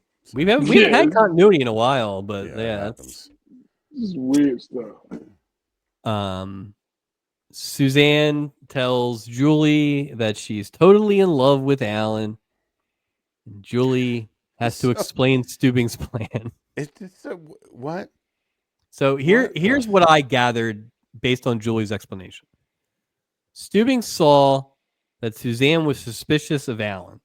Right. So if her suspicions were proven correct, she could then relax and not worry about it and open herself up to liking Alan again. Yeah, but even though Alan's the guy that wants to take her money. Yes. That is a plan. That is not a plan. That's not a plan. If he did nothing, the same thing would have happened. You know what I mean? What about the dramatic pause though before she said, and it worked? She's just. He had all her money within a week. She was broke and back at that restaurant begging for weekend shifts. Waitressing on Wednesday. Tuesday. Yep, Wednesday waitress. With her $8,000 earrings. That's it. Enjoy them. She only has one now. All right. So Suzanne calls Alan and Steubing out on their crazy scheme, but apparently it worked, and all's well that ends well. Except if you're Isaac. Isaac shows up with flowers, and he shows up to the room, but Selena's not there. Florence is there, and Florence is like, Isaac, she has left. Also, I'm Florence, and this is the only time you will see me as a character. Yeah. Thank you for my set card. And she had more words than the chef. Yeah. Isaac then runs into Doc and Gopher at the exit, and they also tell him that she has left. So now he runs out to the deck, but she hasn't left. She's right there, just to say goodbye. Isaac knew it right away too. Yeah, he knew. He said, "This is goodbye." Yeah, and then as we talked about, as they're kind of like saying their goodbye or whatever, you just hear Selena, and they swing over. And it's a man in a wheelchair. It might be the guy from Peaches and Peaches and Herb. Might be Barry White. It might be Bill Russell for all we know. He had a little gray in his beard. Who knows? He's in a wheelchair, as we said, and she runs right over Jimmy. They are clearly in love, which makes her actions on this boat strange at best. You think she's telling Jimmy that she made out with Isaac? No. Mike, I think you just dropped a good bar just now. You said he might be the guy from Peaches and Herb. Wasn't they something like reunited and it feels so good? Yes. Yeah. Yeah. Oh, nice one. I like what you did there. But it's not Peaches and Herb that I'm thinking of. It's different people. Oh, but that was a good Yeah, falling yeah. too. Yeah. But it's not who I'm thinking of. I can see it. It's something and something. The lead guy looks like the wheelchair dude, but Ashford and Simpson. Not thank Frankie you. Beverly and Ashford and Mace. Simpson. Yeah. Yes. Because Herb is a little guy. Yeah, he's not a big dude. Yeah. Mm-hmm. Anyway, Isaac, always the gentleman, Always. hands the flowers off to some old lady and says, "These are beautiful flowers for a beautiful lady." She's like, Eddie Murphy did that on Coming to America too. She would Gave give that the old man earrings that to the money. random lady. No, at the end when she doesn't take his proposal, he gives the earrings to this random lady on the train. Oh, that's right. That's right. Yeah, $8,000 diamond earrings. Yes. Yeah. So that's kind of that's tough. That's a tough way for Isaac to end. Yeah. It's a bittersweet journey Live, being a cruise ship. Yeah. live to see another day. Yeah. Hopefully he learns his lesson this time. I'm sure he will. I'm sure this will be it for him. He won't have to go through Act the same experience. 5. Mason gives Alicia a sterling silver dog whistle, which he bought that at the gift shop. They have sterling silver dog whistles How do you on the even know if boat. it works if you're a person? Even though you That's the can't bring dumbest dogs whistle on the ever. ship, they have dog Right. whistles on the ship. Right. Like, is this the most ridiculous thing we've seen on the boat gift shop? Like, I know we saw the baby crib. Like, that was pretty weird. Dumb. Spoons, breaking spoons. news Scuttlebutt. newspaper breaking news in the middle of a cruise. That's They true. got the new edition of the newspaper in the middle of a cruise. And they had one book. They have one book and they have 9 pearl necklace. porno mags. Yeah. And some pearl earrings. Don't forget. We saw pearl earrings and forget cologne. about those. Yeah. Cologne in a Mrs. Butterworth jar. Anyway, they're saying their goodbyes. Parting is such sweet sorrow. But Cricket gets out again because this lady cannot keep her dog in check. Stupid Cricket. The Cricket runs over to King, who is Mason's gigantic dog, and his tiny houseman. The King is bigger than the houseman, I think. Or You'd think the houseman would be bigger than the dog. Husband, no. right? Yeah, house husband or houseman, whatever. Anyway, because the dogs get along, Mason and Alicia can now get together, and they make out once again. And that's it. That's how we end this episode, with that image burned into your retina. We're kissing. Well, and they got the dog's attention. They're like, we want both of you to watch this. And then that's how it looked like King was like smacking Cricket around. Yeah. That house man's really into it though. What a weird. Yeah. Let's just pull the cord out ending. Done. Well, maybe pulling the cord out was the problem for Jimmy. So. Wow, bazinga. Totals and a recap. King of the Mountain, best episode is currently episode 3, Captain Dave and the cruise ship Casanova. Worst episode was last week, the dream sequences and the return of Buddy Stanfield. I think this is the worst episode of the season. Wait. You think this episode's worse than last week's episode? I do. Now, I will say this. I came in a lot hotter before the rewatch, and the storyline made a little more sense. So I'm giving that off. But the other two storylines, the Alicia Mason one is a one-trick pony. I can deal with that. But it really nothing happens. And Gene Rayburn is a terrible actor, as you've pointed out many times. And then the other storyline is the worst storyline we've seen all season. Worst writing, worst acting. I'm sorry, Ameen, that master plan sucked. I'll say this. This is what makes this one difficult to gauge, because I've seen the next episode, right? So if the next episode was like a Shakespearean effort, it would make this episode easier for me to say, yeah, this is the worst one. But See, this is why we don't watch this the is what I'm episodes saying. ahead. But it's hard for me to say which ones. I will say this. In my opinion, I don't think this is worse than last week's. Okay. It's okay. You know what? No, but and it's I have because for the I have content. something. Yeah. Have homework for Mike. Yeah. And you, Mike and Mike. Since you watched the next episode, Taylor, you haven't, Robertson. The girl that's what's Gopher's friend, Gopher's neighbor. She reminds me of someone, and I'm quite sure that both of y'all can guess who it is. Okay. But Mike, you have to get back to me once you watch the episode. Right. And I'm quite sure you will know who it is. All right. So, Mike, if you're saying, which I think you're saying without saying it, is that next week might also be in this conversation, then it's all semantics. Yeah, it's skewing. Yeah. That is a terrible way for me to go into watching this episode. Well, next episode. I gotta go finish the episode now. I want to go finish that one. Well, you want to come on next week? You would think that because that 45-minute one was really. We watched the one. It was really. It's just. I didn't hate the last week as much as you did, which is the other problem too. Like I get it, but. And maybe it's because I'd spent as much time with it as I did. I do think when you host them, you have a stronger opinion than when you don't. I have learned that. Yeah. I'll tell you, I can't say. You know what? I can say that we this will is in my top table it 3. for next week. We'll table it. We'll table it for next week, and we will discuss the last 3 episodes.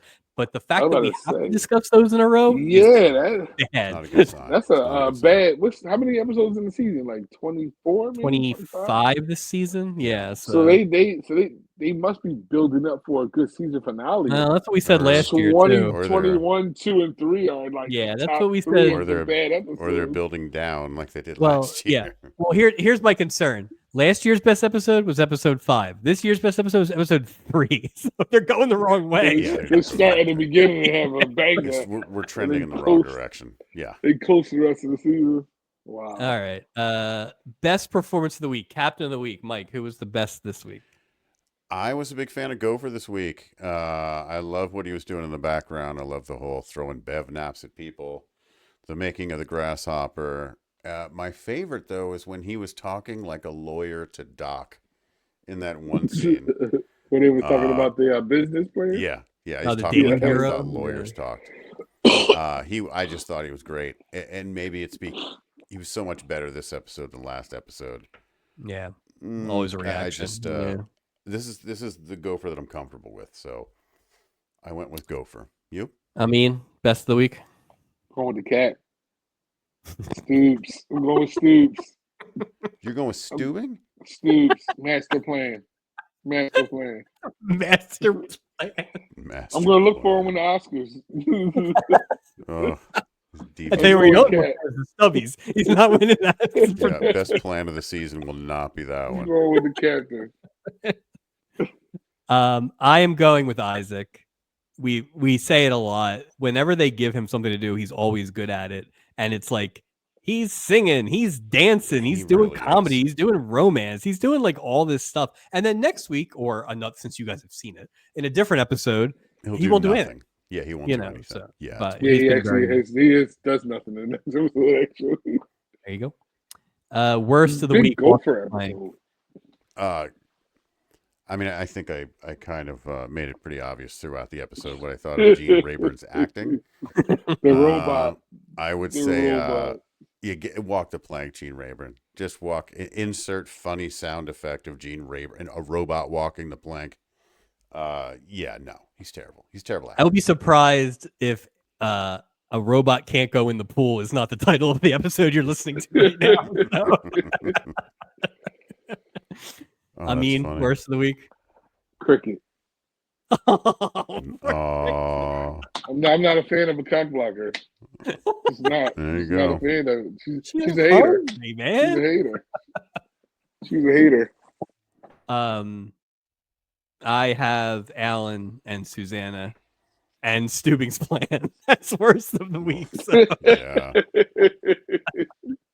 So a nice disagreement for all of us this week. I think we all watched it in different ways. I can appreciate that's totals and a recap for this week. Awesome. Let's check the old mailbag, Mike. No mail this week. Interesting. Don't forget, you can email us at the Loveboat Project at gmail.com. Anything to plug this week, Mike? Yeah, absolutely hammered on the Hitting Season Patreon. We're back every week, generally on Wednesdays. Somehow baseball season is coming up, even though the Super Bowl just happened last night and things went in a certain way. Go Birds. But yeah, after that, after the parade, there'll be baseball season. So that's what we're doing on the Hitting Season. Absolutely hammered. Wonderful. You can find us everywhere you find your audio podcasts: iTunes, Spotify, YouTube, iHeartRadio, Podcast Addict, Amazon Music, Podchaser, Player FM, and my favorite, Deezer. Please hit that subscribe button and leave a review. You can always, and you can check out our video podcast on YouTube. You can also find us on Instagram and Facebook. Look for weekly reels and updates. I did look ahead, Mike. Yeah, I know you both did. We both did. So if I had to give you a brief tease, we welcome Minnie Pearl and Steubing's toupee to the boat. So, yeah. Plus at least one character that apparently we both know in real life. So. Yeah. It's gonna be. Tell her, do you know who I'm talking? Tell you know what I'm talking about. I'm not 100%. I'm not 100%. I'll watch it. Robinson will get it immediately. Robinson. Yeah, I'll watch it and I'll text you. Yeah, I'm curious to see what that is. But great. I love going into these knowing it sucks. That's gonna be awesome. Oh yeah. Well, it didn't. This happened last year. The next episode didn't suck to me. I was tuned in until I realized I was watching the wrong episode. Like I was locked in. Yeah, but you stopped in the middle, like it's because I realized, and it was time constraints too. Because I would have finished it, so I was watching it, and it was 5:30, and I knew I had to go get my MRI at 6:45. So I'm like, I gotta get the real episode in before I gotta leave out. Right. Because coming back, I didn't know how long it would take me to get that done, and I knew I had to be back by a certain time to get on there. You know what? Write down the email address. You can send us your notes. You can be in the mailbag. I will. All right. Well, that's it for what was a very interesting episode, I guess. Thanks to Ameen for joining us yet again. We'll see you in season 3. Let's go. For the rest of you, we'll see you back here for what apparently is a real banger, episode 46. But until then, thanks, Mike. Thanks, Ameen. Thanks, everybody, for listening. And we will talk to you next time. Peace.